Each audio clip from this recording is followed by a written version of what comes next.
of superheroes, let me see you take off. I pray you never take your cape off. Even though more time we don't fly straight. But trust me bro, I promise we gon' die great.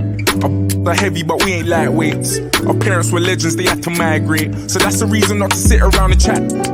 Hi everyone, and welcome to a brand new episode of Black Tech Unplugged. I am joined by Grace MacJones on this episode. Hey Grace, how's it going? It's going well. Thanks for having me. I know we've been trying to find the perfect time, so I'm excited that we're finally doing this. Yes, and I'm excited for today's conversation. Now, before we jump into all of the good tech stuff that we have to talk about, first I want my listeners to learn more about you. So give a brief introduction of yourself and the work that you've been doing in the tech industry. Yeah. So for me, I got into tech, a little bit, or I'll say that right now I work at Microsoft and I've been at the company for about 4 years now. And I studied computer science, but it wasn't really like a linear path. Like I went through, initially studying international business, then dropped out a couple of times, and then went back into community college, studying something else. So finding my way into tech was definitely something that was a journey for sure. But I went through an apprenticeship program called LEAP through Microsoft. And after completing the apprenticeship, which is kind of like, an internship, I got to work full-time at the company. Right now in tech, I work in the cloud space. So at Azure, I'm the Azure customer engineer.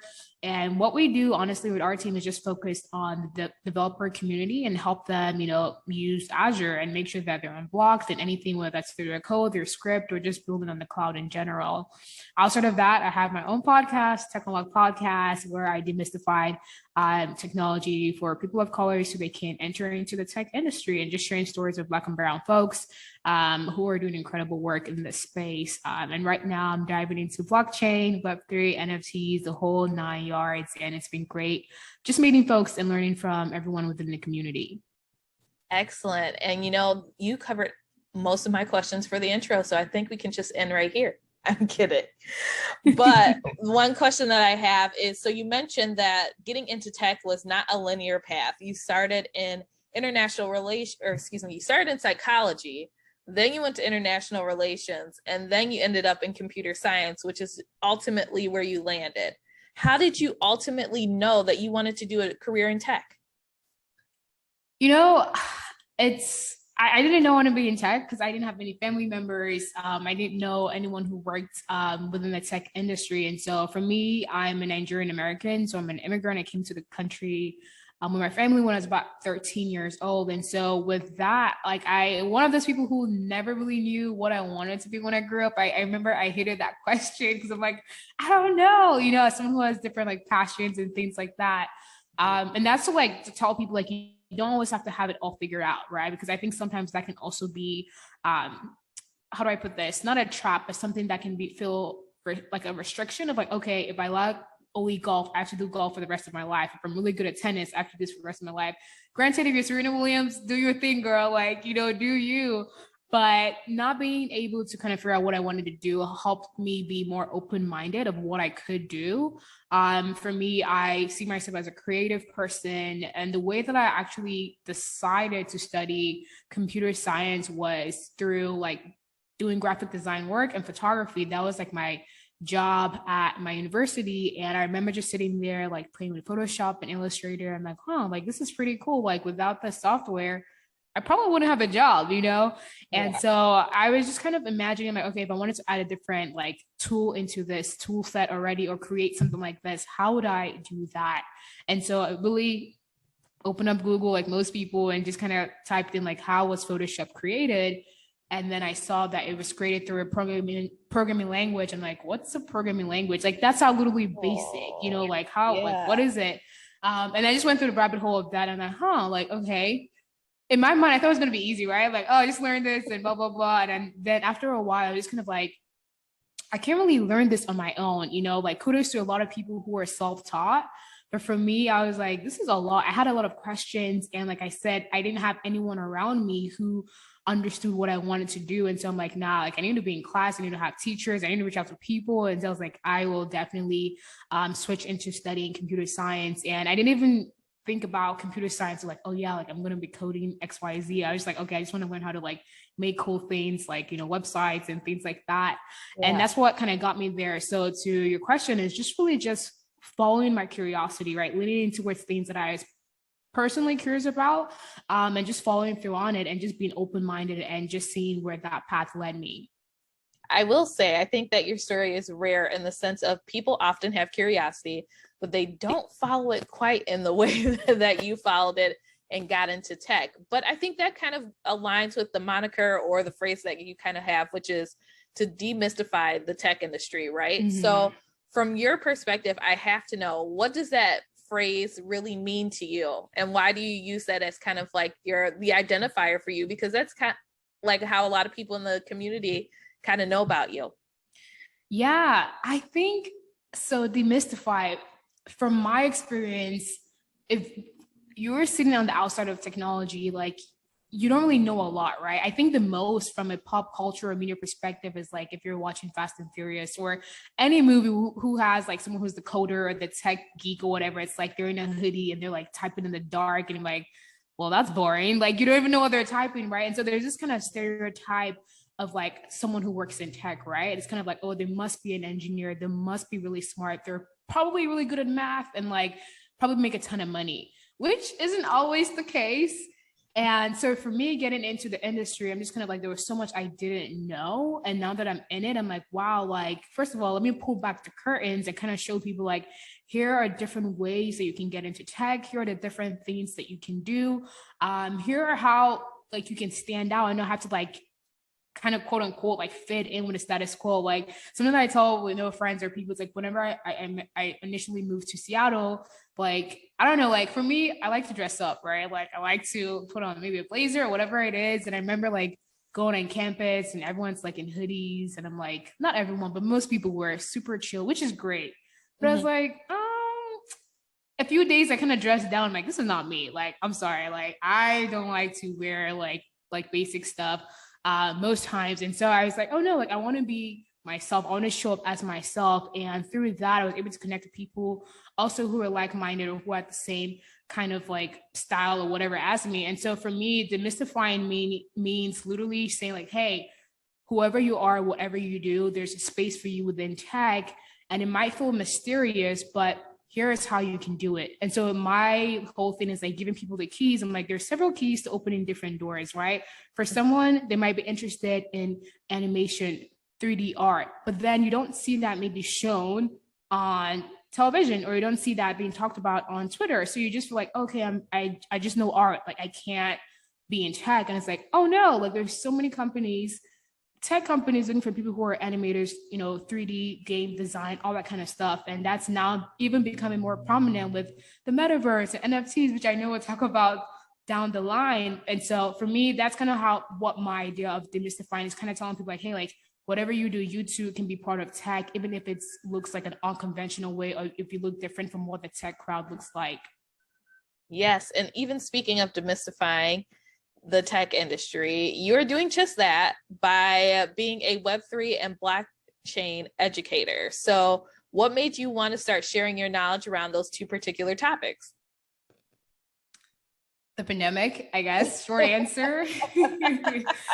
I mean, let's be real. Like most of us got into a lot of interesting hobbies or started something new, over the past few years. And with the extra time on my hand, I decided to just dive into, like I said, leading into my curiosity.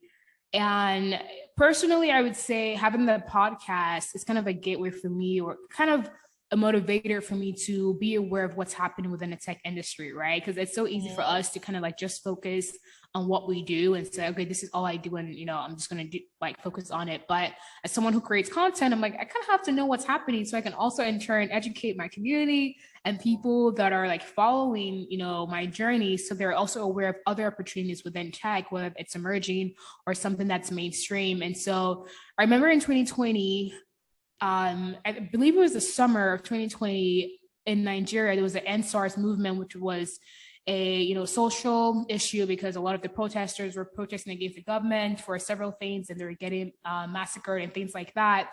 And people were trying to figure out how to support, right? And the government froze a lot of people's funds, bank accounts, and things like that.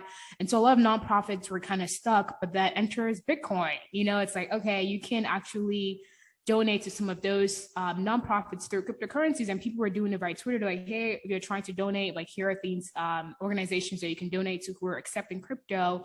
And so these organizations were helping people who were captured, injured, missing, all these different things. And I like the light bulb just went up. I'm like, whoa, okay. I kind of knew about crypto, people talked about it in 2017, 2018, but nobody really paid attention to it because you're just going like, oh, it's not really cool yet, Yeah. But that single kind of like instance, or even, I don't want to say case study, but like realistic usage, I was just kind of like, whoa, there's something happening here, right? Because right now, people are able to help in a way that isn't restricted by the government. And I know some people are like, yeah, it's new regulation, and I know that's coming down the line. But for that moment, it's like people were able to share or support a movement from anywhere in the world. And also when it comes to, currencies, if I sent, you $1 right now, it could be different based on the exchange rate, right? But if I send you one Bitcoin is one Bitcoin. It doesn't matter what country you're in. And so that was another thing that was interesting, because I remember also like growing up, like my dad would take me to the Western Union and like send money to like family or whatever it is. And the exchange rates was different, or sometimes the location was in like sketchy places or whatever. And so through fintech, DeFi, all these things are happening. I'm like, wow, there's possibilities for us to not only like interact with money, but also kind of like figure out how we want to help people, or, different scenarios, like navigate that through fintech and DeFi in general. So I know that was a long story, and there's other things that happened that, that year, but that was one thing. And then through conversations with people on Twitter, on Clubhouse, I was like, wait a minute, something's happening here. Like, what is going on? And so I've been in those conversations because I do feel like there are real world problems that I think DeFi and Web3 can solve in the future, and even right now. All right, so let's start with Web3, because I feel like that's the popular term that everyone's using. But based on the story that you just told, I actually haven't heard people relate Web3 to solving like real world problems, because I feel like a lot of it is, NFTs, crypto, all the good stuff. But let's start with Web3. For my listeners who are listening and they're not yet sold on Web3, because there's a lot of naysayers talking about, this is just regular internet stuff. Define what Web3 is, and then also explain why it's the current trend in tech and where we're probably going to see it, let's say in the next 6 months. I'll give you a time frame there. Okay, that's like 5 different questions, but I'll do my best. I'll do my best. So when people ask that question, what is Web3? The simplest way, how I describe it is, imagine the internet, but like on a decentralized platform, which is built on blockchain technology. So basically the internet, that people call the next phase of internet, all that kind of stuff. And yes, that's like, okay, cool story, but what does that have to do with my life right now? And a good way to kind of align it with what's happening with today's culture, what's happening in today's world, is like, let's take a step back and describe Web 1. And people describe Web 1 as, what happens like from 1999, or even earlier than that, from the 90s to like the 2000s, kind of like, okay, that phase of internet was mostly to read. People were always putting stuff in the internet when it comes to like static sites like Wikipedia, AOL, like it was pretty boring, to be honest. Yeah. Like it was just kind of like, we're putting up, simple things on the internet. And there are interviews, if you look, I was looking at this on, YouTube the other day, people saying like, oh, what is internet? I don't think it's ever going to be a main thing. Like it's kind of going to be a fad. And let's move on to 2000s to like 2020. Now we're like in Web 2, which basically means that people are able to read and write. Read and write means that you can not only read stuff on the internet, but you can add your own content. With this Web 2 phase of the internet, we have the creator economy, we have Facebook, we have Instagram, TikTok, Twitter, all the social platforms that created a way for creators or people who were writing into the internet to make money, to monetize. But with that came also like centralization, where it's like, if Facebook went down, if Google, Amazon, if most of those major tech companies goes down today, a lot of people will be impacted. And it happened last year, I believe in October, where Facebook was down. Instagram was down, WhatsApp was down, like, because now it's kind of like a conglomerate, right? Like they bought all these companies and people were like, whoa, like what is happening? People lost money because they couldn't put sponsored posts.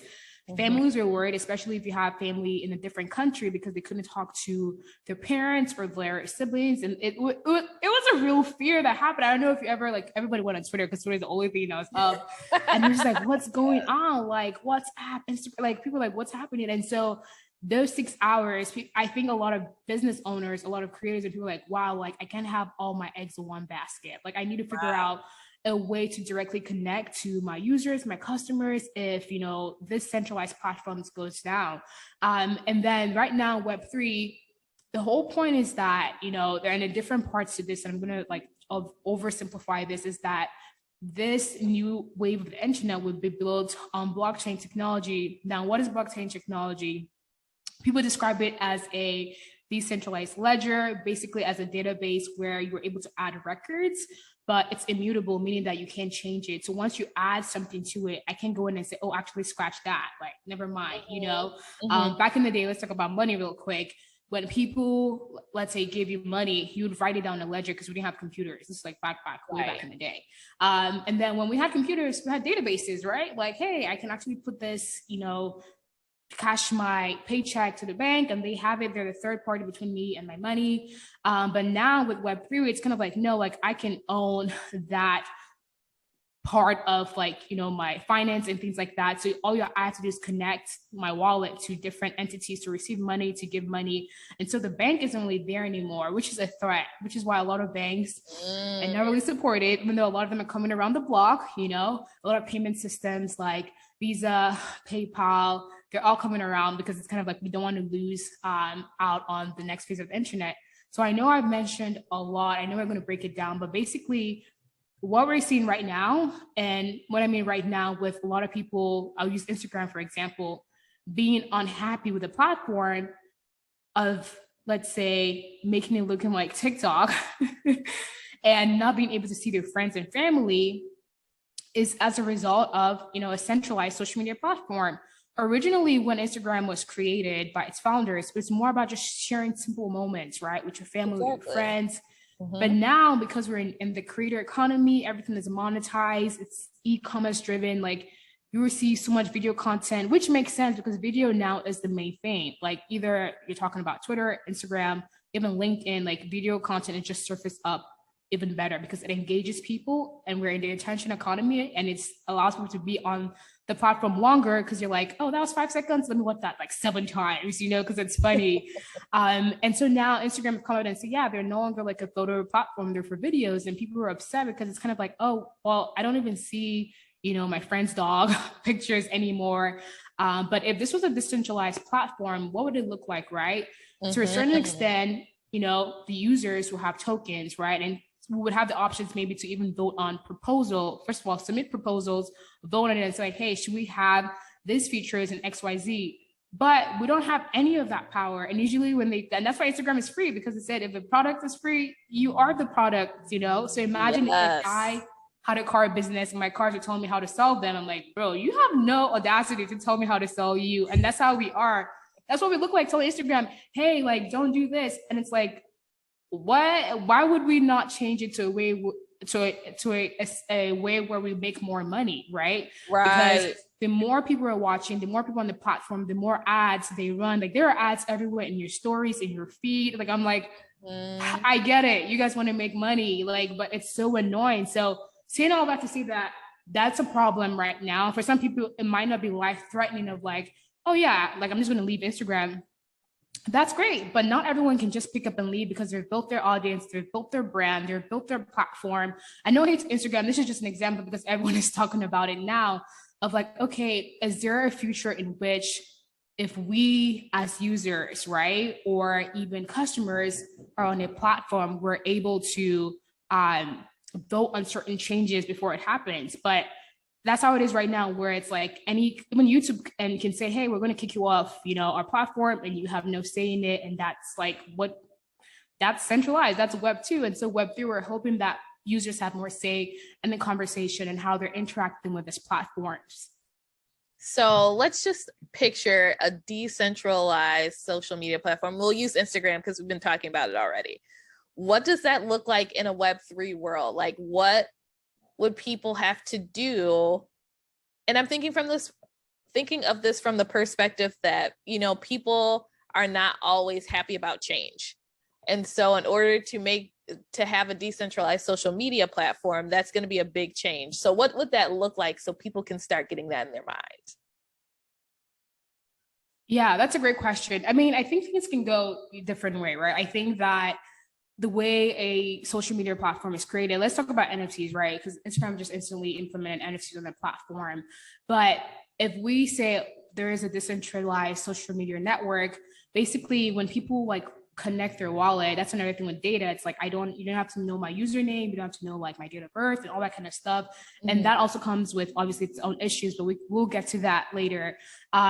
People are able to have a say in what's happening, right? Like if someone says like, hey, I think that the legal age to use the platform should be XYZ, they can send that as a proposal and people, the users, can vote on it, right? And so like, hey, this is a proposal because we own a token and we're part of this, platform. This is what, we think should go next. And obviously, sometimes not everyone's going to agree, or the majority might agree on it, but it's like, at least you have the option, or you have a way to say something that you want about a specific platform. And then also just for, I think, rewarding people, right? So let's say you were an early adopter of a technology or even a feature, right? How can you prove that? Some people, there's no way to prove that, right? Let's say I said, okay, I'm like Beyonce's earlier fan. Like, how do you prove that? Maybe if I have the copy of her first CD, right? Like, oh yeah, here it is, but that CD could belong to your mom or your sister. That's not real proof, right? Right. And that's why we see a lot of musicians also now creating some of their songs or art on the blockchain, because then people who buy a piece of it can say, oh no, I have been following this person since they were on SoundCloud, right? So it's a way to verify, but also reward people who have been early in supporting you or helping you build your community or your product. And so I think that there is a way where in this new phase of the internet that people are able to be rewarded for being early supporters, early adopters, and also having a say in what is being built. And that's why people are drawn to NFT communities. Yes, there's a lot of scamming, there's a lot of like money grabs and all of that. But then it's like, why are people like me or like an artist like interested in this? Like Nas also like, I think recently released this NFT drop and it sold out within a few minutes, right? Because people want a special way to connect to people that they admire, creators that they want to support.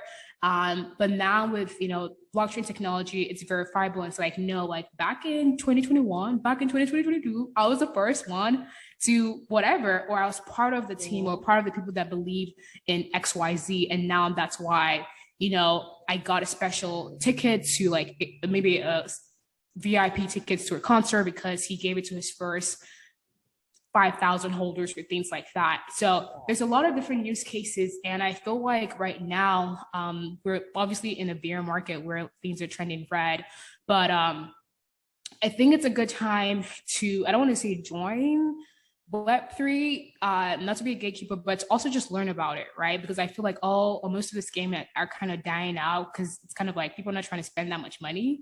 Yeah.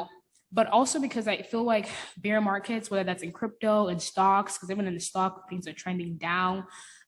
It's a great way to highlight the people who are actually building long-term, right? Because out of this, a lot of people who are actually saying like, hey, these are the problems we want to solve.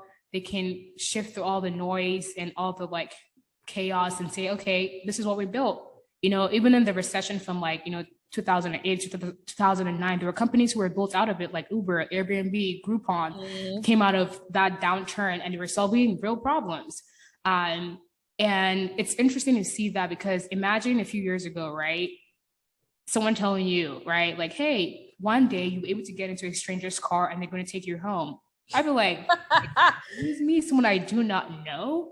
Right. I don't know. I don't trust those people. But because of technology, we have something called Uber today. We have something called Lyft, where even someone told you a few years ago, like, hey, you'll be able to travel to maybe somewhere you've never been and stay in someone's house. I'd be like, am I trying to get kidnapped? Like these are really like valid concerns. Like even right now, the concerns people have with crypto and things like that, these are really valid concerns. And so I see everything happening right now as the V1 of anything, right? Mm-hmm. And I was listening to a podcast recently called The Good Time Show. And Mark Andreessen, who is one of the co-founders of A16Z, a venture capitalist firm, talked about, kind of the wave of how new technologies are like kind of like accepted and things like that. It's never just technology, right? You have the curve of the technology, and then you now have the curve of societal adoption, and then you have the curve of the market. Mm-hmm. Sometimes it's one or the other, right? But it takes a few like key moments in tech history where it's like they all align. Like with the iPhone, once Steve Jobs mentioned like, oh, you can have like 1,000 songs, or I don't know how many songs he talked about, like in the palm of your hands, whatever. People are like, wait a minute, this guy is up to something. Like, you know what I mean? Right. It took a few years before people finally adopted what the iPhone could be, Right. And then the market also was like, well, okay, this is the next thing. And so right now, I think we're seeing something like, okay, this might be the next big thing, but like societal communities and how people are responding is different, but people are still going to be building, right? The market is also showing signs of like, this is something that could shift and create more opportunities and jobs in the future. But until all three align, it's not going to move into mainstream adoption. But then in my mind, I'm like, why wait for all of that to align when we can already see signs of how things could be? And that's because I also look at the past and also look at how people sometimes don't get into new technology until everyone's in it. And there's nothing wrong with that, because not everyone has the same risk, factors. And so I'm like, okay, whenever in my life or in my career can ever be this early, right? And to what we do in terms of creating content or educating our communities, it's like there obviously, as in tech, not enough Black, brown builders or educators in this space. And so I'm like, the more I talk about it, hopefully people feel motivated, inspired, or whatever it is to learn more about what's going on. And I tell people this, like, I'm not one of those crypto bros that say, oh, if you don't learn this, your like whole life is over. I'm like, no, like this might not be for everyone, right? Some people can say, okay, cool, blockchain's cool, you all do your thing, but okay, I'm a head out. But at least now you are informed of what's happening. And if your sister or your grandma like ask you like, hey, do you know about this NFTs or whatever? You're like, oh yeah, let me talk to you about it. You already know what's going on. And for me, I know like gold right now is cool, but I don't invest in gold that much. It's not my thing, and that's fine. And so that's why I tell people like, yeah, I think it's worth knowing about, because then you can know about opportunities of how to either work in this space or build in this space. Yes. Okay. So Grace, a lot that we have to unpack there. I know. First, well, I asked you the loaded question, so I understand why there's a lot to unpack. First, I'm going to go back to the whole thing with Instagram as our example, and if it was decentralized. So you mentioned just like, if you were a user, you would be able to bring suggestions to the table like, hey, we want the age limit to be 18 to be on this platform, as an example. I don't know about you, but I think everybody would run to that platform like tomorrow. Like if this was real and we were saying, here's the link to the platform, everyone would drop Instagram immediately and run to that platform. I just want to get your opinion around that. Do you feel like, I feel like a lot of people are fed up with these social media sites, and every social media platform wants to be the same, they want to copy off of each other. So I think that having these, if this comes true and there are decentralized social media platforms, people will be jumping at the chance to join them. What are your thoughts though?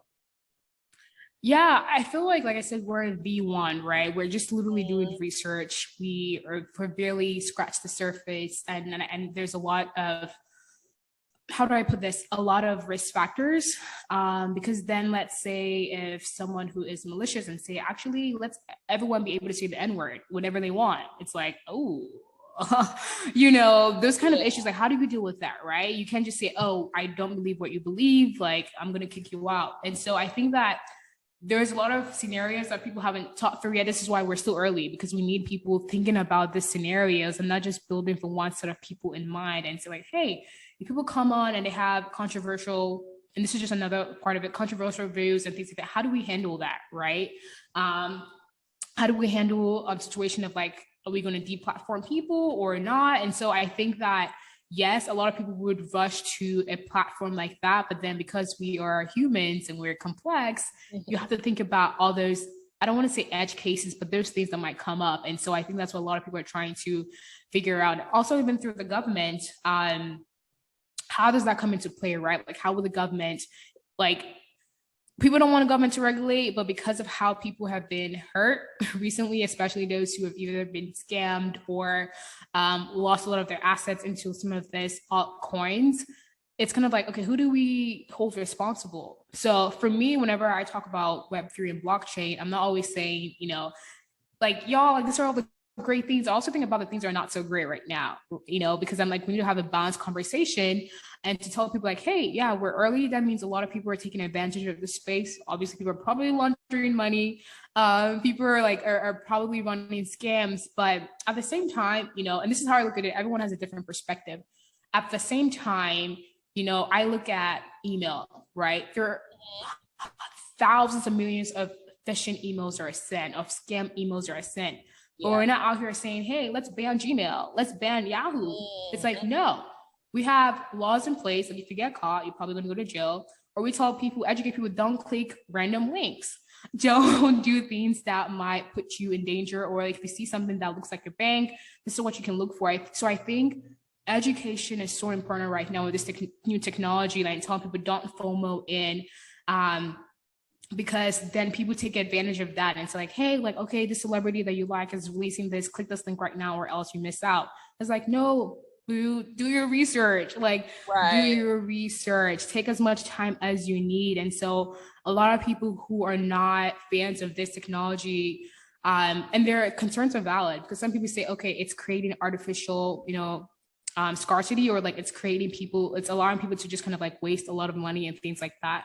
And I do agree, but at the same time, I'm like, people are free to make whatever choices that they want to make. I think for us, it's like here, like I said, education is so important. And telling people like, we're still early. There are a lot of things that are probably going to change. When I look back into like early days of the internet, there were a lot of companies that were created that are not really active today, like AOL.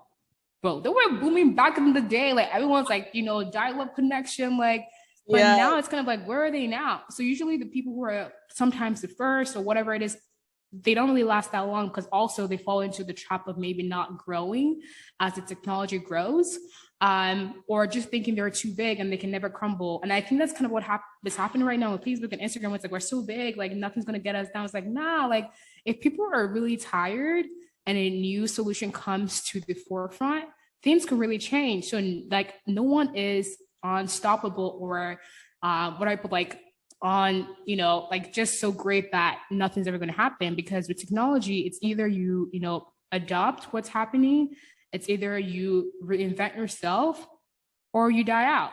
Like it's that kind of world that we live in. And that's why technology is always advancing. It's always doing something in the next level because that's just the nature of business. Yes. And one thing that you mentioned is educate yourself on, because scamming is at an all-time high and there's a bunch of scams out there. But in regards to educating around Web3, you mentioned some podcast episodes, but what are some of your top resources that you recommend people who are listening to this episode, if they want to learn more and get in that early adoption phase? What resources do you have for Web3 education? So right now, for me, one thing that I love about Web3 is the importance of building on community. And I think the best way to learn is to find a community that you trust, right? Whether that's community that's focused on building DAOs, decentralized autonomous organizations, or NFTs, or DeFi, decentralized finance. I know I'm just throwing a bunch of terms out there, but Web3 encompasses so much that people just put it all together. Like, no, there's a lot happening. So I would say try to find a community that you really trust. For me, I'm in a few communities. One of them is called Black and then AT. And I've been part of other communities, but it's so interesting to be in one where it's like, in this community, it's a token gated community, right? Meaning that you have to, it's kind of like a membership, but like you buy a token to get into it to make sure that we don't have scammers and all this like crazy people out in here. There are people who actually want to be in the community. And this community is filled with entrepreneurs, investors, creative, people who work in tech, outside of tech. And through just the conversations that we have, I am learning so much, not just in my field, but outside the realm of what I know.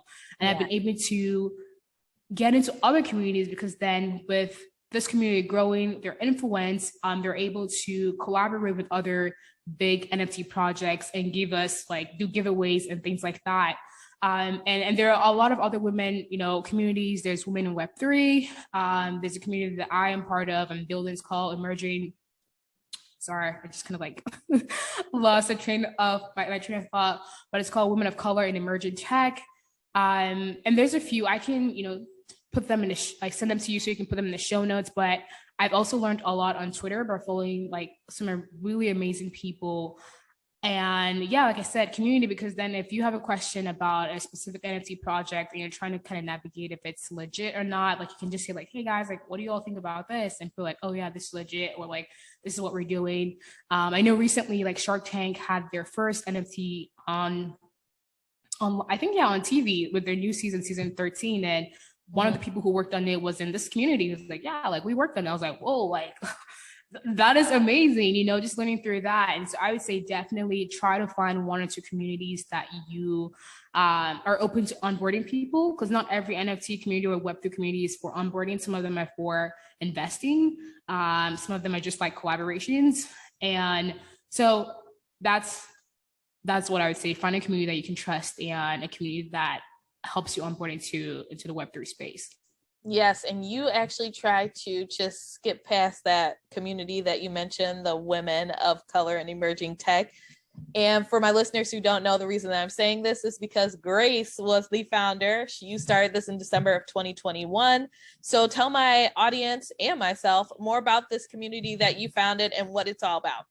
Yeah, so this all came about last year, trying to figure out ways to, first of all, I think validate what I was learning, right? I was kind of like, okay, this is cool. I'm seeing more buzz, people were talking about it more, the mainstream media picking up headlines and things like that. And for me, I was kind of like, is anyone else out here learning? Anyone that looks like me? Because like obviously on YouTube and TikTok, you have all these crypto bros and like, hey, buy this coin and become a millionaire overnight. And I'm like, yes, you can make money out of that, but it's never truly that easy, right? The faster the money comes, the easier it is to leave. And so on these platforms that I'm getting educated, even with podcasts, I was just kind of like, I'm sure women are interested in this stuff. Like I'm sure Black and brown women, but it's just like there were so few of us. And so I remember posting on TikTok and Instagram. Initially, I just wanted to have like a study session, and I was like, hey, are there other women of color out there who are interested in learning about like emerging tech, like Web3 and things like that? And put out, a Google sheet, and over like 300 women like signed up as interest. And I was like, oh, I guess there's interest, And so when that happened, like, I kind of have to go through with this now. And so we launched in December, just having like a happy hour meet and greet, and met people from over the state. And then when we launched our learning sessions in January, like we had people joining from Kenya, from London, like all these women just in search of like, okay, I'm not crazy, right? I think that's the biggest thing when you don't have people around you who are interested in what you're learning, or just kind of shut it down like, oh, it's all a scam. You're like, oh, part of it could be, but I think there's something in here. So telling women like, yeah, you're not crazy, there's something happening here, and you have the choice to learn in a community setting. But also, I think people were also just excited to meet more women in tech, because I had people who are in data science, people who are in machine learning, people who are in cloud, people who are in product, like, oh, finding another woman, and especially if they're in the same location as New York, Austin, Seattle, like it was just another networking tool. Everyone was like, yeah, like I just want to connect with more women in tech. And so that was really exciting. Right now we're working on the fall session curriculum of how we want to help people to transition into Web3 if they're interested, and just working on just diving in more into helping people who also might want to build. And so it's been really great kind of validating people and saying, no, like you're not crazy, you're not alone. Like if you're interested in this, or women who look like you and people who are building and learning in this space. And Grace, one thing that I've heard you mention, so you mentioned like you have data scientists, and I'll say they're technical roles. Do you have any non-technical women who are also in the community? Yes. Okay. So that was the interesting part. We had people who were nurses, people who were cooks, people who literally were just like, I just want to learn. And then through that, it's like, hey, like if you're interested in getting into tech, here are pathways that you can, do some things. And I think what's interesting in Web3 right now is that most of the jobs are remote first, because that's also, I think, another pillar of Web3 and obviously the new version of the internet. Is like, yeah, if people are everywhere, we should have decentralized workplaces, and we have internet, like we're on Zoom right now, we can be on Teams to get our work done. And so most of the roles out there are remote friendly, and most of them are part-time, or some of them can be part-time. So even if you're a student or nurse, whatever it is that you're doing, and you just want to like have maybe a small part to learning about Web3, you can be a community manager, which is one of the things that a lot of these projects are looking for, people to manage their communities and to kind of share information and to just build that camaraderie within people that have the same interests. And so there's so many opportunities when it comes to like Web3 in terms of like learning about it, because I think that also the best way to learn is by building and doing things. There's always so much you can do by reading tutorials, even when it comes to coding, right? It's cool if you're watching the tutorials, and watching other people code, but if you don't actually code for yourself, you don't really build that muscle. And so I think also within the space in general, like I think building things with others, having conversation, attending events, making events is a great way to learn more about the space, even content creation, which is what I'm doing.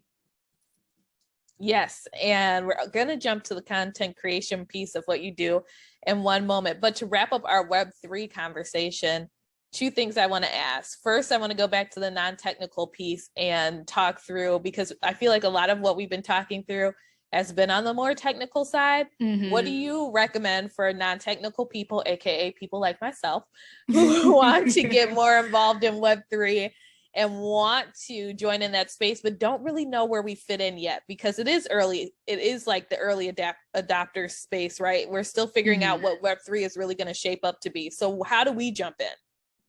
I think that's a great question. And I think that people who have unique and different, I would say non-technical skills, are definitely super valued within this space. For one reason, because it's new, and so everyone's open to collaborating and building from that perspective. So if you're a product manager, a program manager, if you're in marketing, if you're in finance, like a lot of these communities are building and they need people who have those skills. Obviously, engineers are always going to be in demand, but like I said, in Web3, it's all about communities, all about people. So if you have great people skills, this is a good time to kind of like jump in.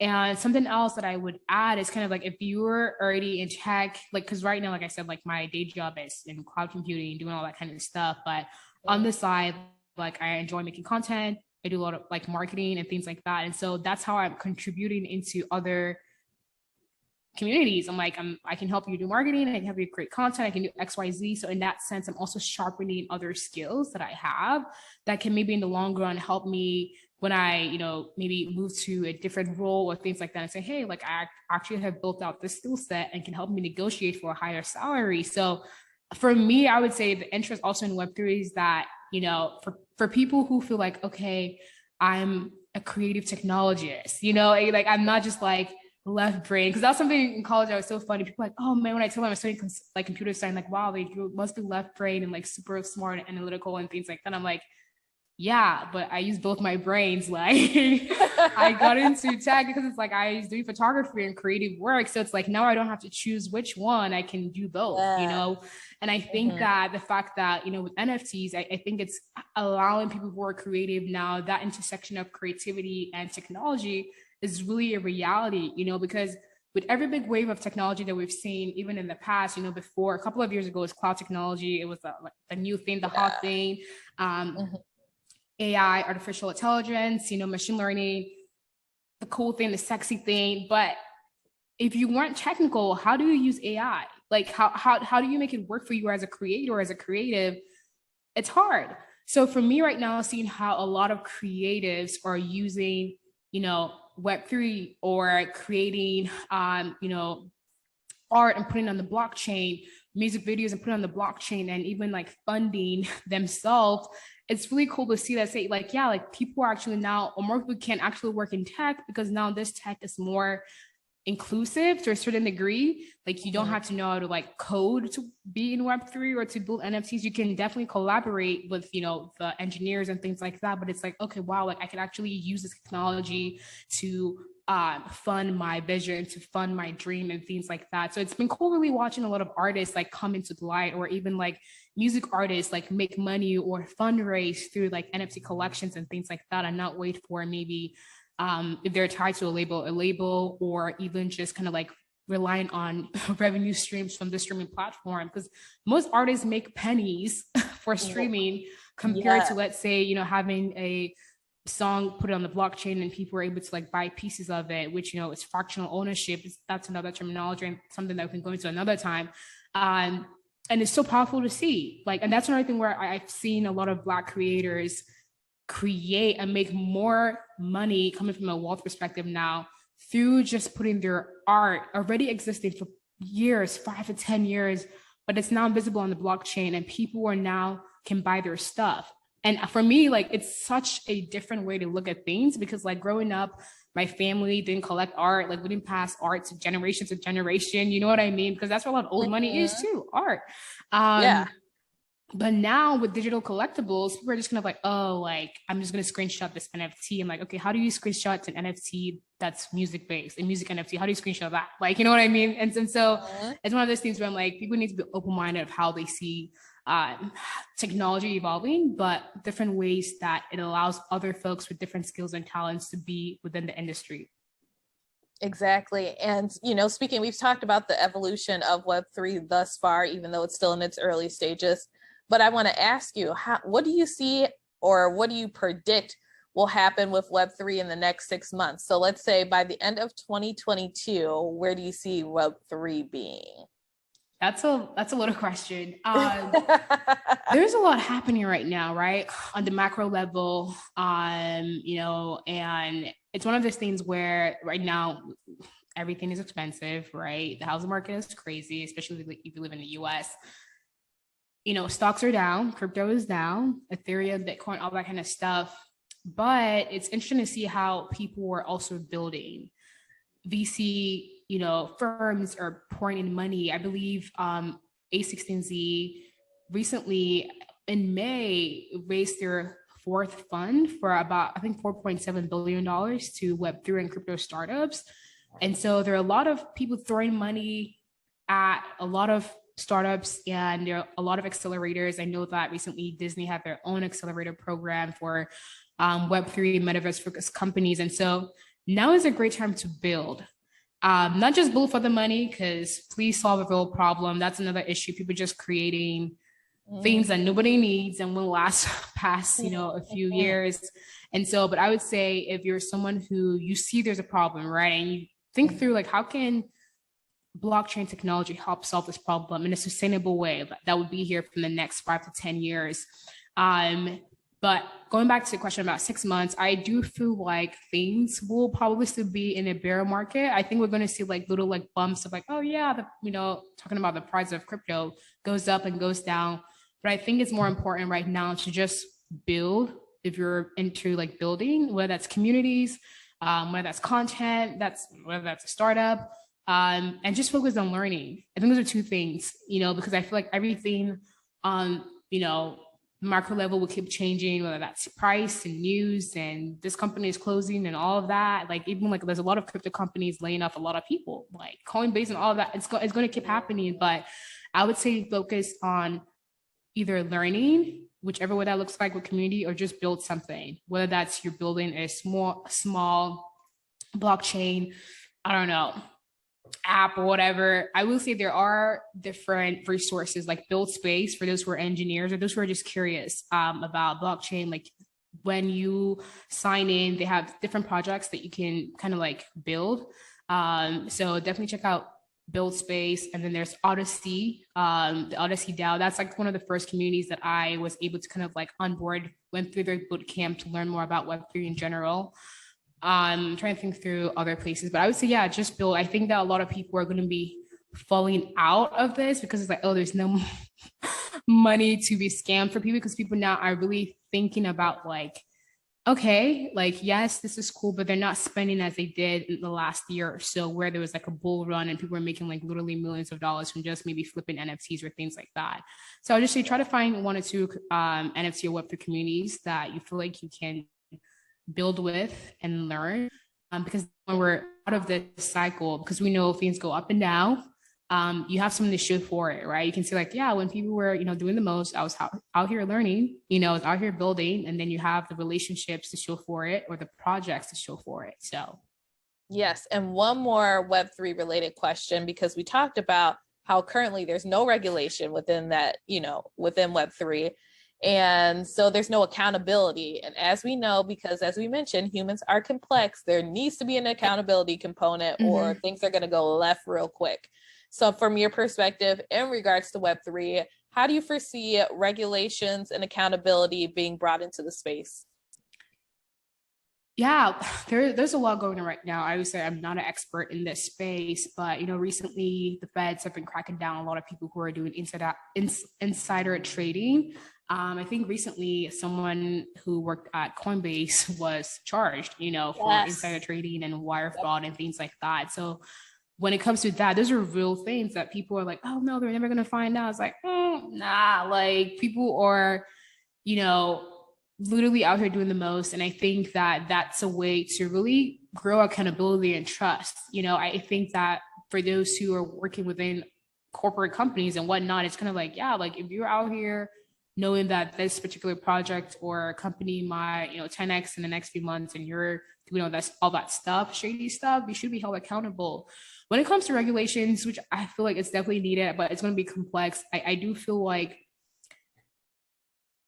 with decentralization and being able to, let's say for me, hold on to my crypto keys and all that kind of stuff, the responsibility is placed on the individual, which is why some people also are not a fan of this, because if I lost my bank password and login, I can just try to like reset it. Or if someone steals my credit card, right, I can report the bank and all that kind of stuff. That's where we have the FDIC, all that kind of stuff. But if someone steals from my crypto wallet, Coinbase is not responsible. A lot of these exchanges are not responsible, right? Yeah. You see that all the time on Twitter, which is so sad. And saying like, hey, I got scammed and someone wiped out my whole wallet, and it just kind of like, there's no one you can call, so that's the risk of being early, right? And if I, for today, like lost my, password to my crypto wallet, because I'm responsible and because there's no third party holding my data, I can't call anyone and say, hey, yo, help me reset my password. It's gone. And for some people, like, whoa, that's too much. And so I caution people, like, when you get into this space, take your time, right? Even when you're buying, none of this information is financial advice. Just throwing that out there. Do your own research. Whether it's Ethereum, Bitcoin, whatever that is, that's like easier way into it, right? Even with investing, you can put $50 here, learn about staking and things like that. But there are some people who I know earlier in the year put a lot of money into certain like coins, and now they're like barely worth like even 1 cent. Like it's just so discouraging that you're just like, whoa. And I'm like, yeah, you got to make sure that even when investing, you are diversifying your portfolio. For some people, they stick to 5% of their asset worth is in, cryptocurrencies. For some people, it's more than that. But I would say definitely do your own research. Don't FOMO. And FOMO, if you're missing out, like don't rush into things out of greed or out of just like, oh my gosh, it's not going to be here. There's going to be other opportunities. And I will say, if you already invest in a lot, like especially into NFTs, get a cold wallet, a cold storage, which is basically a physical. It looks like I have mine, but I don't have it here with me. But like a USB, like it's actually a physical device that's not attached to the internet, so it's not prone to getting hacked, or in that way it's not connected to the internet. While a hot wallet, where it can be on Rainbow, Coinbase, or different companies like that, it's connected to the internet, so it's hot.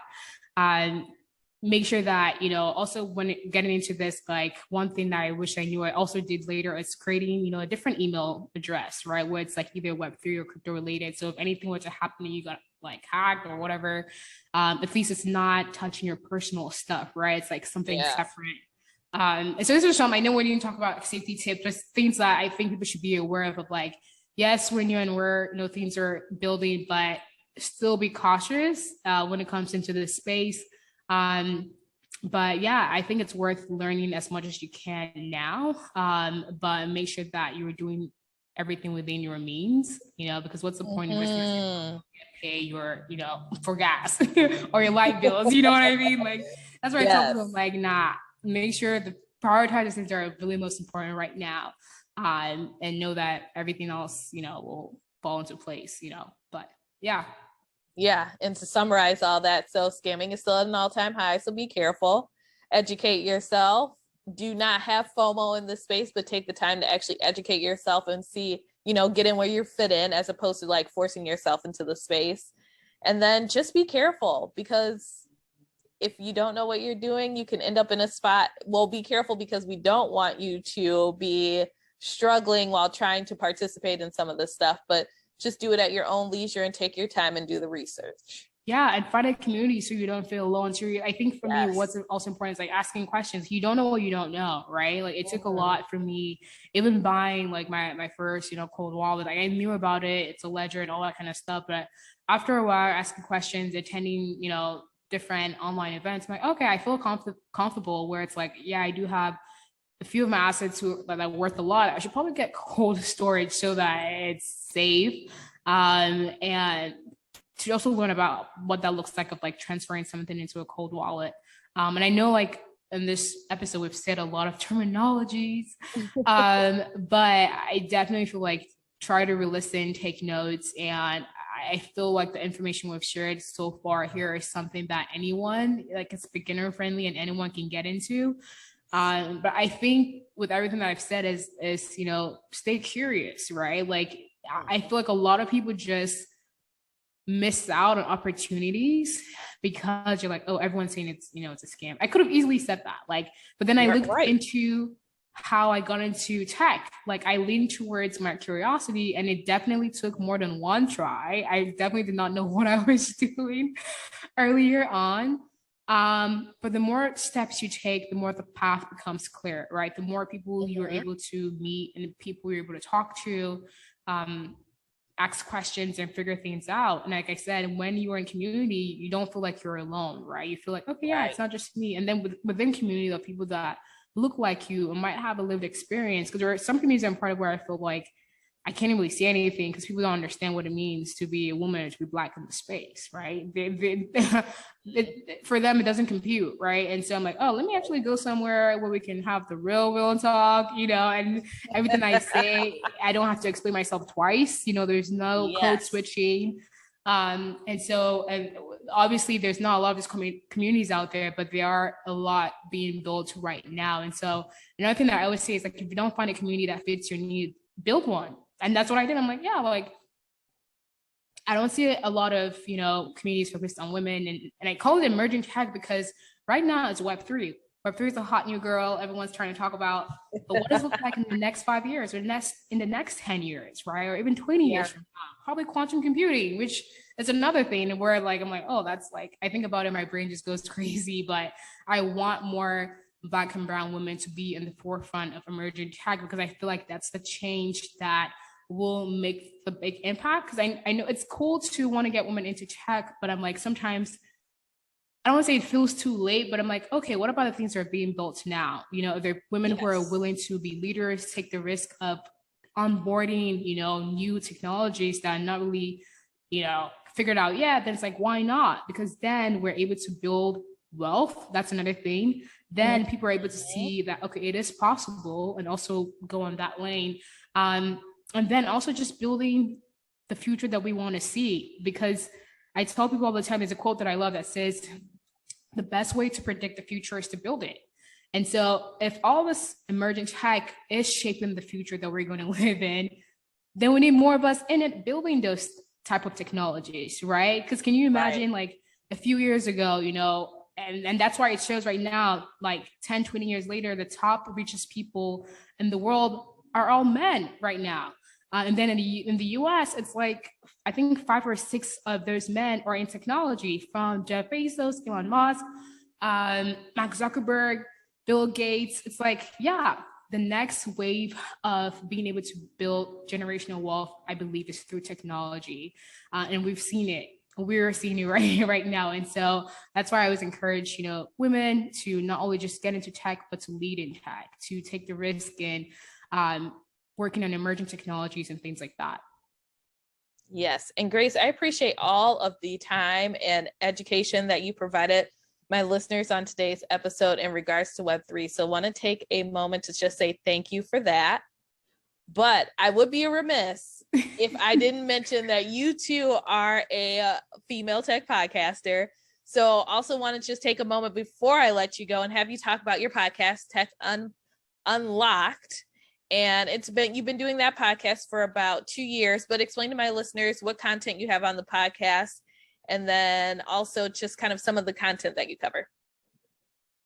Yeah, thanks. Like, I love also connecting with other women podcasters, Black women podcasters, especially in tech. There's not that many of us, but I started a podcast in 2019 because, when I got into tech, a lot of people would DM me by LinkedIn, social media, asking about my journey and like other questions about like roles and things like that. And I'm like, wow, that's sort of like all this one-off answer is like, what if I create a platform where I can address those questions, but also bring other people within tech that are doing amazing work and to elevate their stories and to elevate their journeys. And the show, focuses on literally, I think, highlighting incredible work that people are doing, especially Black and brown folks, but also just to showcase what is new within tech. Because there are a lot of, because if you look on the top 10 right now on iTunes or Apple, Spotify, and the tech category, it's mostly men, mostly white men. And there's nothing, actually, yeah, there's something wrong with that. I think we need some more diversity because me and you and other women have podcasts, so should be on there. But the content is sometimes not relatable, right? I think that when we talk about representation, right, it's hard to become something you don't see.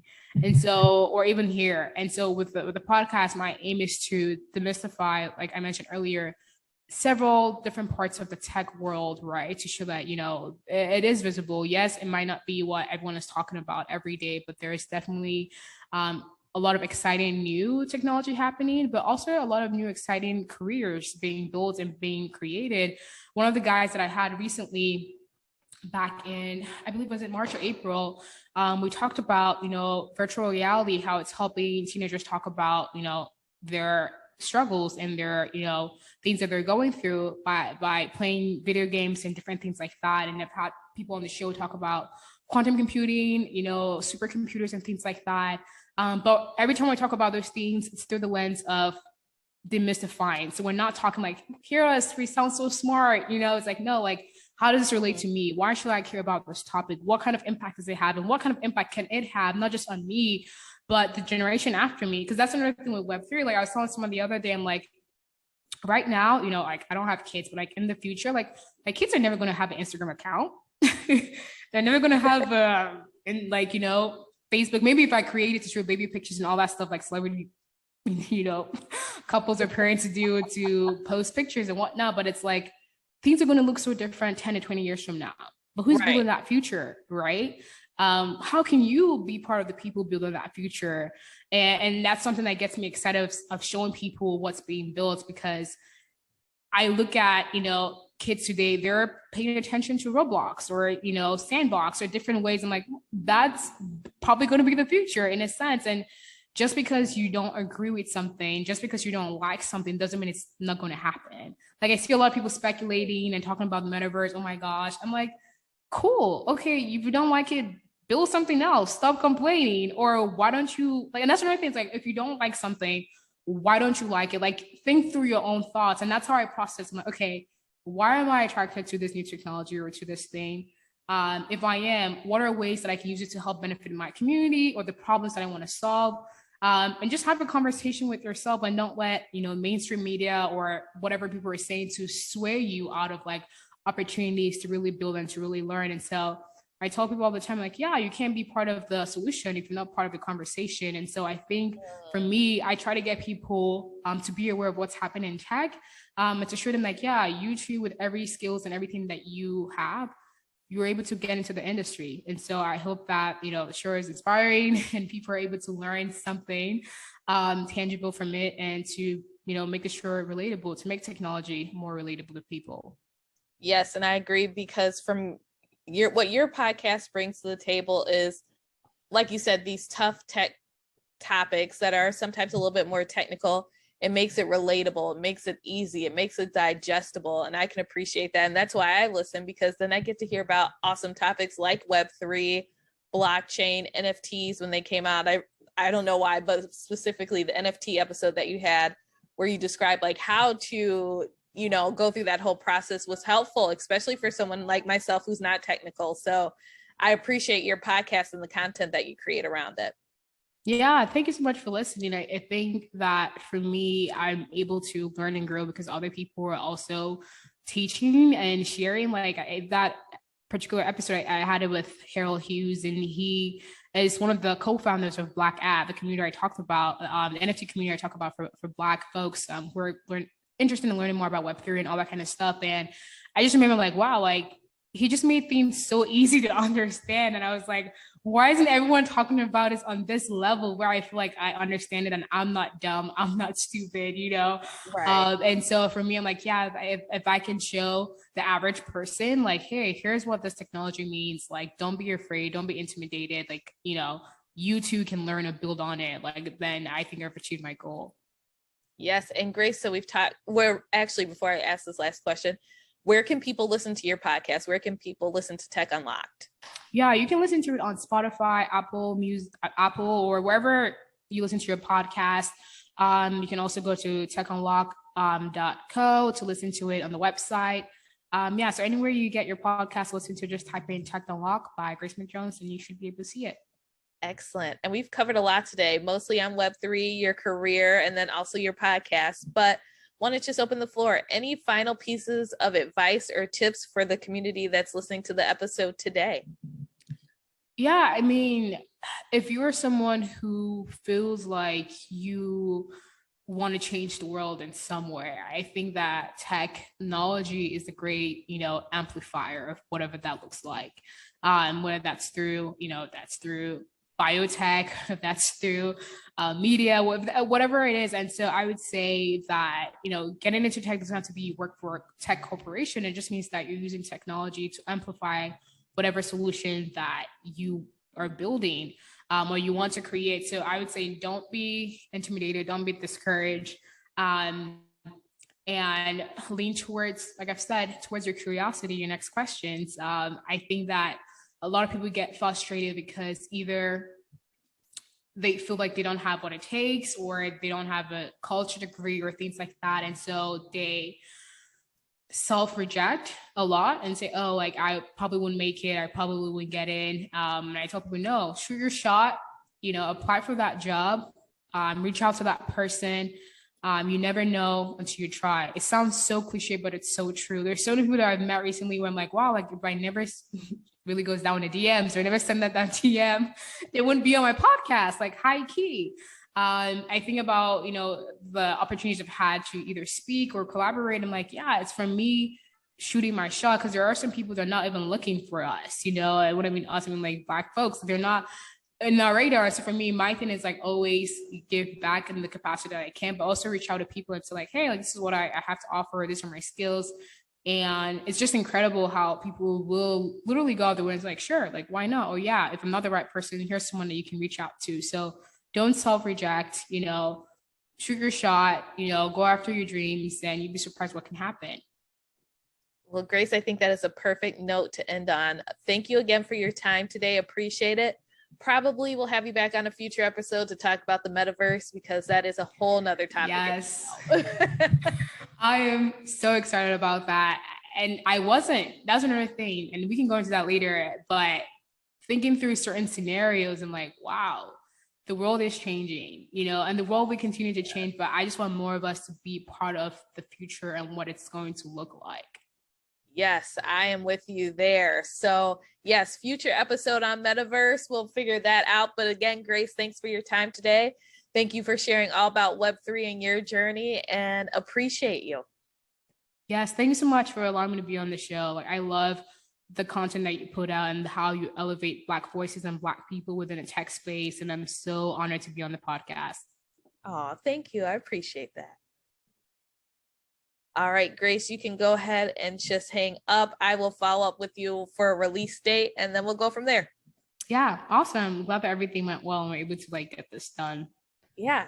Thank you again for being flexible too with time-wise. So appreciate that. Of course. Enjoy the rest of your day. All right, you too. Bye. Bye. I can make my world come true. All my dreams will see me through. And if that will get me down, my dreams will turn things all around. With a smile upon my face, I can see a better place. Doesn't matter what blow. I can